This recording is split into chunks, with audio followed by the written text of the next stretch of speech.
Basically Guntakal से बेल्लारी से होसपेट, होसपेट से हुबली और हुबली से आगे अंकोला की तरफ अगर इस रूट को देखें, this is one of the most important economic corridors. There are steel plants, there are power plants, there are cement plants. एक मेजर इकोनॉमिक एक्टिविटी इस एरिया में होती है. That's why if you recall कुछ ही महीनों पहले एक कैबिनेट का अप्रूवल हुआ था from Bellary to Hospet, third and fourth line. आज अप्रूवल हुआ है गुंतकल से Bellary third and fourth line, और उसके आगे फिर होसपेट से Hubli third and fourth line का ऑलरेडी डीपीआर अंडर प्रिपरेशन है. यानी गुंतकल से लेके all the way to Hubli and beyond that Hubli से अंकोला की न्यू लाइन, ये करने से नॉर्थ कर्नाटका का एक कंप्लीट इकोनॉमिक कॉरिडोर बनता है. यही इस प्रोजेक्ट की सबसे बड़ी इंपॉर्टेंस है. आज ये प्रोजेक्ट अप्रूव हुआ. बहुत बड़ा प्रोजेक्ट है, 46 किलोमीटर्स का, 1264 करोड़ रुपीस का इन्वेस्टमेंट इसमें आएगा. कर्नाटक आंध्र प्रदेश दोनों को जोड़ेगा. ये एक बड़ा मेजर ब्रिज है वेदावती रिवर पे, और उसके अलावा 7 मेजर ब्रिजेस हैं, 52 माइनर ब्रिजेस हैं, और 3 साल का ये प्रोजेक्ट का ड्यूरेशन है. करीब करीब 80% of the land is already available on this alignment. बाकी 20% लैंड अक्वायर करनी पड़ेगी, तो प्रोजेक्ट काफी तेजी से हो जाएगा. लॉन्ग लीड आइटम केवल वेदवती रिवर पे ब्रिज है, मेगा ब्रिज है. बाकी सारे के सारे आइटम्स इसमें बहुत स्पीड से हो जाएंगे. जैसा आप जानते हो, अगर रेलवे से किसी कार्गो को ट्रांसपोर्ट करें तो हाईवे के कंपैरिजन में 89% लेस CO2 एमिशंस होते हैं.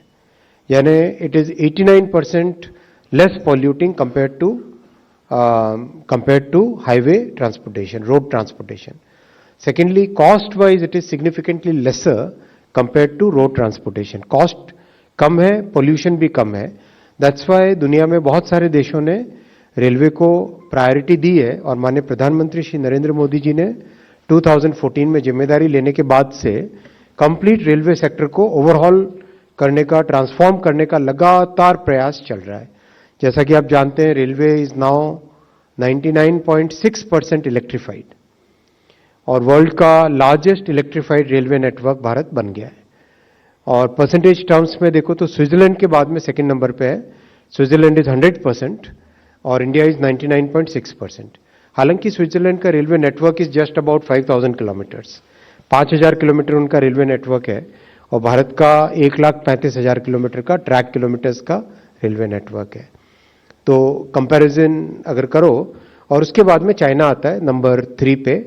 चाइना इज अबाउट 80 के आसपास परसेंट है, और उसके बाद में फिर कई कंट्रीज आती हैं.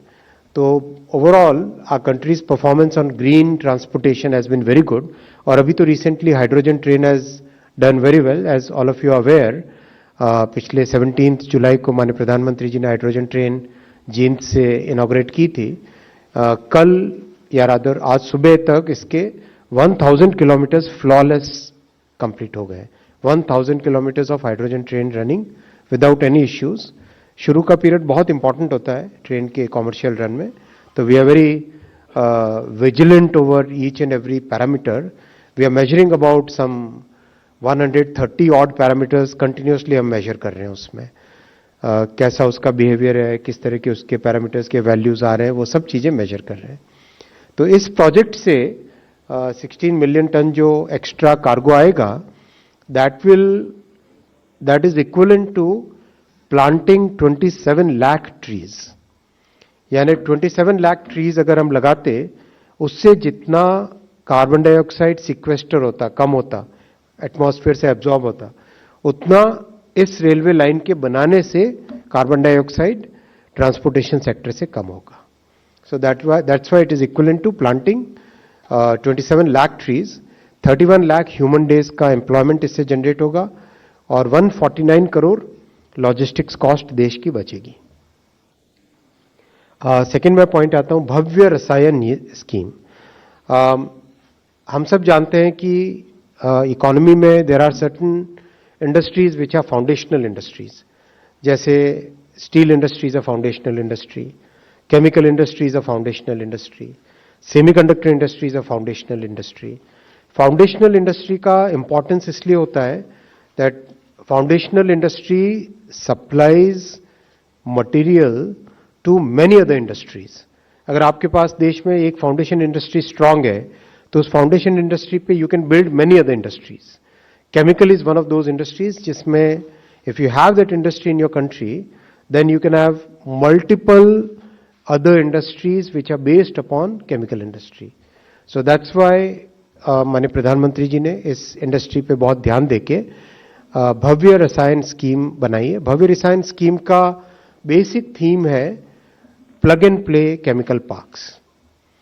Plug and play chemical parks time tested strategy है, दुनिया के कई देशों ने की है ये. और इस स्ट्रैटेजी में केमिकल में कॉम्प्लेक्सिटी आती है एनवायरमेंटल इश्यूज के कारण.